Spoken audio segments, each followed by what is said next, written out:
years ago, when I was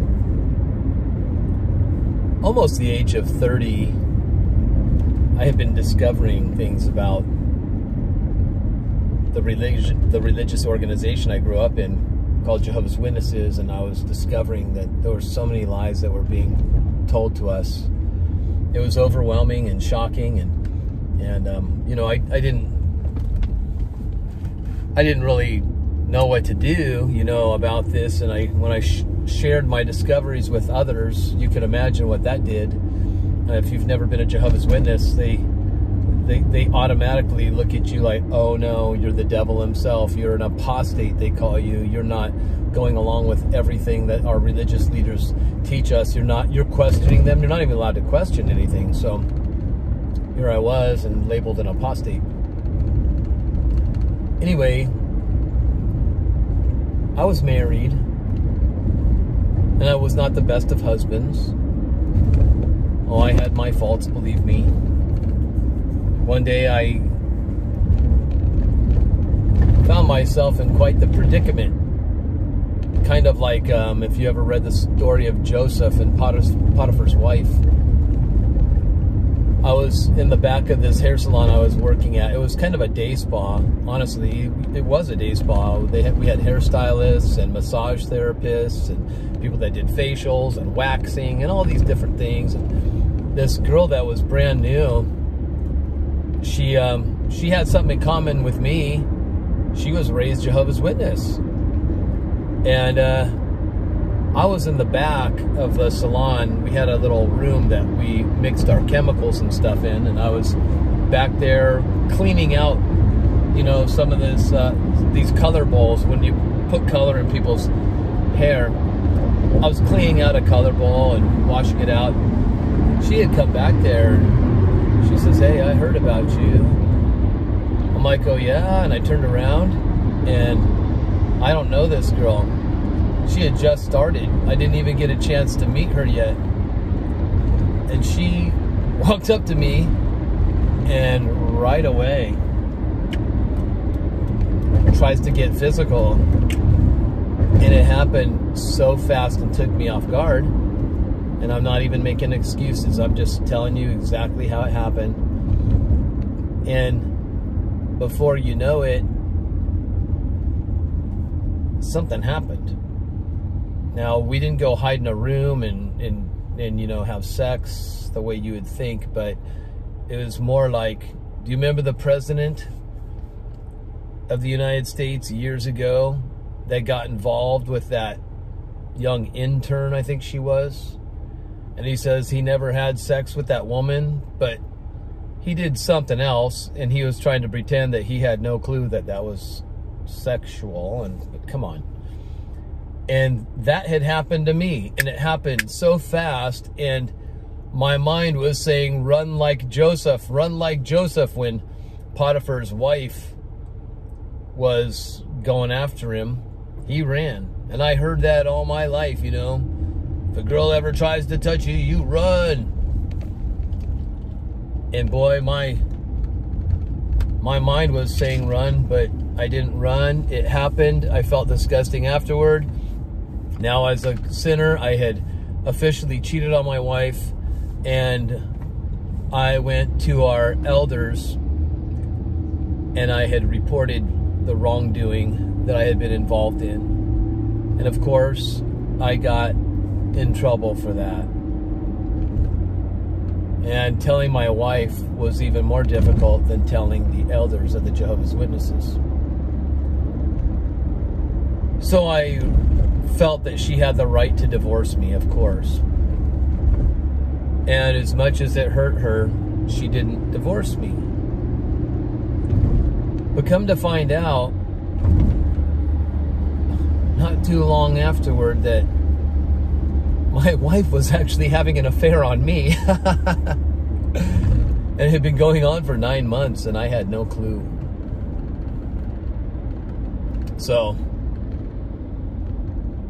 you can imagine how I thought, well, you know, I kind of must have deserved that. And she didn't confess to me or confess to the elders what happened. I actually caught her, and I was surprised, you know, it took me off guard. We try to work things out in the marriage. And even during that time, you know, I told her my discoveries that I found with our religion, you know, and she ended up leaving the religion with me. And we ended up being mentored by a man that I had heard about all my life as a Jehovah's Witness since I was a little child, this evil man named Peter Barnes. And Peter Barnes, his name in the Jehovah's Witnesses religion, it was pretty equivalent to Satan, right? He was a former Jehovah's Witness, satanic individual that knew the Jehovah's Witnesses were the true religion and they were teaching nothing but truth. But since he left the religion, he wanted to take down every Jehovah's Witness with him and mislead them. And I end up meeting this man, and he ends up being the nicest little old man I had ever met. And he mentored my wife and I, and everything the Jehovah's Witnesses that had said about him ended up being complete lies. And it's amazing because he was a teacher at this very large church here in Southern California, a church called Shadow Mountain.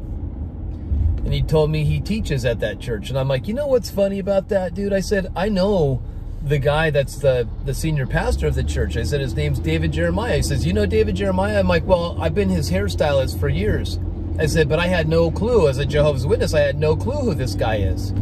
I said, I thought he was a doctor, because people would always say, hey, Dr. Jeremiah, and wave to him, and, oh, hello. He'd say hi back. And I thought he was a well-known doctor around the area, but he wasn't my doctor, so I never called him Dr. Jeremiah. I called him David. Hey, David. And then when I find out who he is after leaving Jehovah's Witnesses, I'm like, hey, man, we have this conversation while he's in my chair and he's getting a haircut.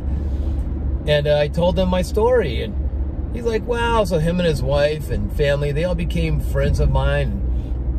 They would take us to dinner and take us to lunch, and Peter Barnes just so happened to be somebody that was one of the teachers in his church. So I started going over to Peter Barnes' classes instead of David Jeremiah's sermons, right? Because I was attending Shadow Mountain for a while because I knew David, and you know, David's like front row seats for you, man. So anyway, and my ex-wife and I, we started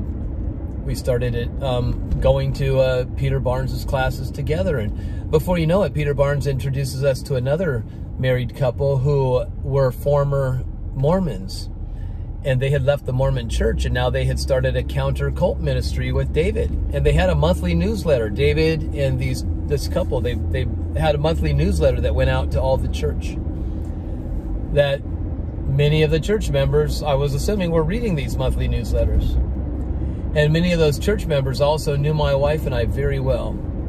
Almost like a celebrity couple, because here's the Jehovah's Witness couple that left the Jehovah's Witnesses religion, and now they're going to Christian churches together. But one day, as I'm in the middle of doing somebody's haircut, one of my clients says, hey, by the way, are you and your wife not together anymore? And I said, no, we're still together. Why? And he says, I really don't want to say. And I'm like, what? And he says, oh man. I said, dude, you got to say it. What? So he says, I was at a restaurant the other night, and he says, and I saw her with another man, and they were kind of all over each other. And I'm like, was this recently? He says, yeah. What's the guy look like? Do you remember? And he described him, and he even described the car that they left in. And I said, that's him. Wow, thank you, man. Thanks for telling me. And when I had confronted my wife, you know, of course, tried to make all these excuses. How, no, we're just still friends. We just want to be friends. And this man was a married man, and he had a wife and kids, and he wasn't leaving his wife and kids for my wife. In fact, he had a reputation of hooking up with married women all the time. That was his reputation. My wife met him at the gym. And at the gym, that was the talk. This guy tries to hook up with married women all the time. And he got my wife, and the affair had never stopped. So, of course, I pursued with a divorce. Now, I didn't tell Peter Barnes or his friends what happened. Kind of kept that private. And, but one day, I see this newsletter that's going throughout the church. And my wife and I, we didn't go together anymore as a couple. And in fact, I heard that she moved in with that former Mormon couple, that husband and wife. They said, hey, come move in with us. And they quit talking to me. And before you know it, I didn't hear from Peter Barnes anymore either. And our friendship seemed to just drift apart, especially after I read this newsletter. And in the newsletter, it said to the church that you all know dear sister so-and-so who left the Jehovah's Witnesses religion with her husband, Mr. So-and-so. Well, Mr. So-and-so decided that he's bored with marriage and he decided to divorce her. So we need to lift her up in prayer and support her. And I read this and I'm just shocked because they just made up false information about me. And these guys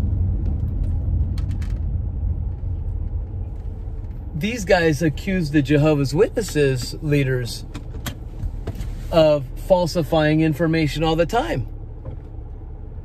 But here, they were falsifying information about me, doing the very thing that they saw that the Jehovah's Witnesses were doing. And it devastated me, you guys. And that's when I had given up on this Christianity stuff and decided that I'm not going to go to church anymore. I'm not going to associate with Christians anymore or anything like that. And, you know, I tried that for a while, and eventually time goes on and I realized it's never been about going to church anyway. It was about me and my personal relationship with Christ. And if you attend a church or not, a building, you know, that's up to you.